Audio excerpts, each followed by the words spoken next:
नमस्कार, मैं अंजना ओम कश्यप।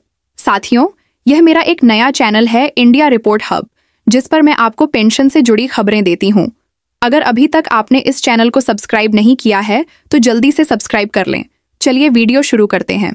दोस्तों, आज हम फिर से EPS 95 पेंशनर्स के बारे में चर्चा करेंगे। मैंने चौहान जी की रियल फाइल पर जो वीडियो डाला था उसमें आपको बताया था कि किस तरीके से EPFO और श्रम मंत्रालय में खींचतान चल रही है। एक दूसरे की पावर के प्रति इस तरीके से कह रहे हैं कि जो वो कहता है, EPF कहते हैं कि हम इनडायरेक्ट, हम तो एक स्वतंत्र संस्था है, हमें ई-श्रम मंत्रालय डायरेक्ट कोई भी आदेश नहीं दे सकता। लेकिन श्रम मंत्रालय कहता है कि EPFO श्रम मंत्रालय के अंतर्गत आने वाली एक संस्था है जिसको आदेश श्रम मंत्रालय दे सकता है। और इसी प्रकार की खींचतान चल रही है और इस खींचतान के चलते हुए EPS 95 के जो पेंशनर हैं वह इसकी इज्जा भुगत रहे हैं क्योंकि उनकी पेंशन वृद्धि नहीं हो पा रही है। दोस्तों, वही बात आज हम करते हैं उस पावर क्लेश की, यानी यह एक ऐसी क्लैश है जो एक दूसरे को अपनी पावर दिखाने के चक्कर में EPS 95 के मेंबर्स की EPS 95 के पेंशनर्स की ऐसी तैसी कर रखी है इन्होंने। तो दोस्तों, बात करते हैं उस पावर क्लेश की जो धीरे धीरे पब्लिक डोमेन में लीक होने लगी है।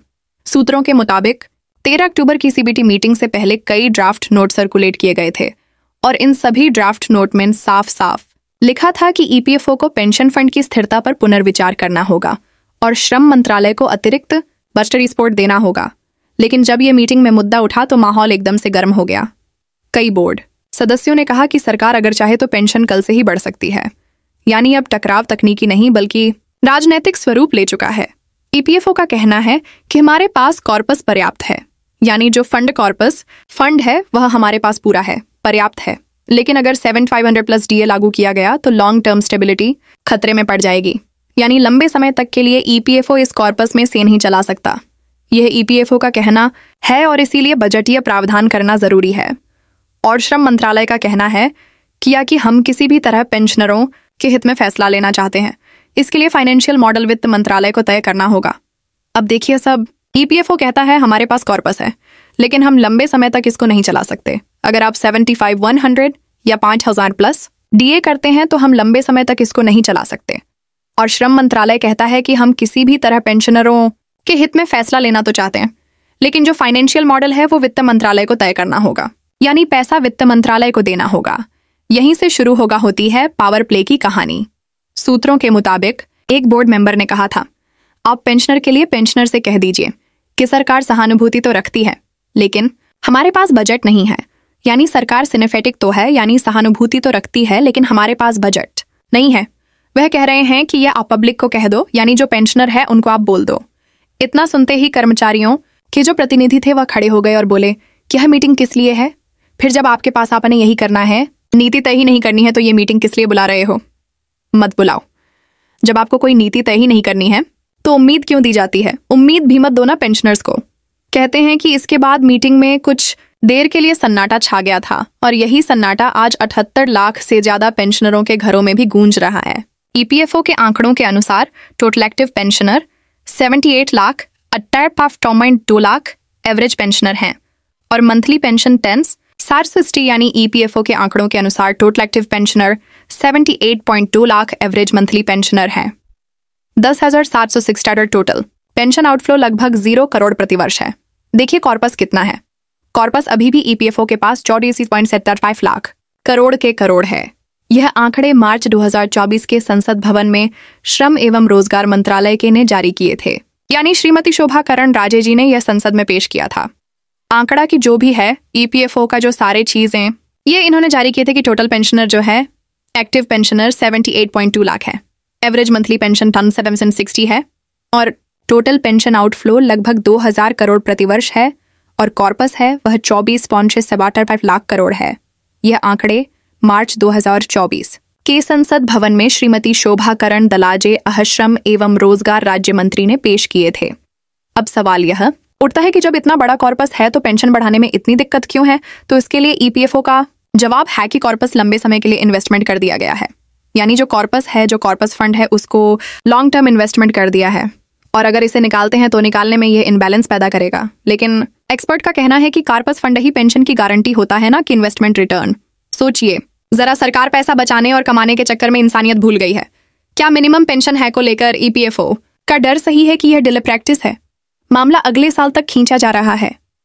जानबूझकर आपका क्या विचार है? बताएं कि क्या श्रम मंत्रालय इसको अगले फाइनेंशियल ईयर तक खींचना चाहती है? इनसाइडर लोगों का कहना है कि ईपीएफओ और श्रम मंत्रालय के बीच पॉलिसी नोट को लेकर खींचतान महीनों से चल रही है। फाइलों में लिखा जा रहा है कि ईपीएफओ आधिकारिक अथॉरिटी है और मिनिस्ट्री डायरेक्ट उसको आदेश नहीं दे सकती है, जबकि मिनिस्ट्री कहती है कि ईपीएफओ हमारे अंतर्गत काम करने वाली एक संस्था है और फाइनेंस मिनिस्ट्री उसको कोई भी डिसीजन लेने के लिए फाइनेंस मिनिस्ट्री ऑथराइज है और डायरेक्ट ऑर्डर ईपीएफओ को फाइनेंस मिनिस्ट्री दे सकती है। अब यह मुद्दा रिटायरमेंट पॉलिसी से ज्यादा पावर पोजीशन का बन गया है और इस बीच जो सबसे ज्यादा सफर कर रहे हैं वह है हमारे पेंशनर्स। सूत्रों के अनुसार इंटरनल टेक्निकल रिपोर्ट है वह तैयार है जो 75,000 पेंशन हद डिग्री को लेकर 3 सिनेरियो सब बनाए गए हैं। अगर पेंशन 7 फार्म महीना की जाती है तो ईपीएफओ को सालाना 8,000 करोड़ अतिरिक्त देने होंगे और अगर 5,000 तय होती है तो बर्डन 10 करोड़ का रहेगा और अगर कोई हक नहीं होती है तो फंड अगले 10 सालों तक बना रहेगा। अब सोचने वाली बात यह है कि रिपोर्ट बस्टरी प्रोसेस रिपोर्ट बन जाएगी या पेंशन ना बढ़ाने का बहाना बनेगी। क्या आपको लगता है कि यहाँ खड़े पेंशनर के हक को रोकने का तरीका है या पेंशनर या पेंशन हक को अगले फाइनेंशियल ईयर तक खींचने का एक बहाना है? पेंशन डिले नहीं, जस्टिस चाहिए। एक हाई लेवल अधिकारी ने कहा था कि पेंशन वृद्धि का फैसला अब कैबिनेट स्तर पर ही हो पाएगा। श्रम मंत्रालय ने गेंद अब वित्त मंत्रालय के पाले में डाल दी है क्योंकि ईपीएफओ और श्रम मंत्रालय की खींचतान अब लंबी खींच रही है। ईपीएफओ कहता है कि हम आधिकारिक अथॉरिटी हैं, हमें श्रम मंत्रालय डायरेक्ट आदेश नहीं दे सकता और श्रम मंत्रालय कहता है कि ईपीएफओ हमारे अंतर्गत काम करने वाली एक संस्था है और फाइनल फैसला श्रम मंत्रालय का ही होगा। अगर फाइनेंस मिनिस्ट्री को बोला है कि आप फैसला करें, लेकिन वित्त मंत्रालय का कहना है कि फंड जीडी या गो का कर्जी करती है मिलेगा जब long term of viability clear हो, यानी जो लॉन्ग टर्म के लिए इन्वेस्टमेंट किया गया है उसको वायबिलिटी क्लियर करो। पहले तब शुरू हुआ ईपीएफओ एंड फाइनेंस मिनिस्ट्री का नया मोड। कहने को तो ये सिर्फ डिपार्टमेंट है, लेकिन हर डिसीजन के पीछे किसी ना किसी बुजुर्ग की उम्मीद छिपी है। अब बात करते हैं तो दोस्तों, अब बात करते हैं फाइनेंशियल एक्सपर्ट एनालिस्टिक की रिटायरमेंट पॉलिसी एक्सपर्ट डॉ एस मेहता कहते हैं कि ईपीएफओ के डर सही नहीं है, यानी ईपीएफओ का जो डर है वह सही नहीं है। अगर सरकार पॉलिटिकल पावर दिखाए तो मिनिमम पेंशन 7500 करना कोई मुश्किल नहीं है। फार्मर लेबर कमिश्नर ने कहा कि अब पेंशन इशू अब आर्थिक नहीं बल्कि सामाजिक न्याय का मामला बन गया है और यही वह लाइन है जिससे पूरा मामला समझ में आता है। ईपीएफओ कहता है सुरक्षा मंत्रालय कहता है संतुलन और पेंशनर कहता है इंसाफ। और आप क्या सोचते हैं कमेंट करके बताएं। सरकार को पेंशनर को लेकर इकोनॉमिक लोड समझने से पहले ह्यूमन लोड को समझना चाहिए, यानी सरकार को जो पैसों की कहानी है उसकी बजाय जो लोड ह्यूमन है, जो मानवता है उसको देखना चाहिए। हर बुजुर्ग का सम्मान यही है असली विकास।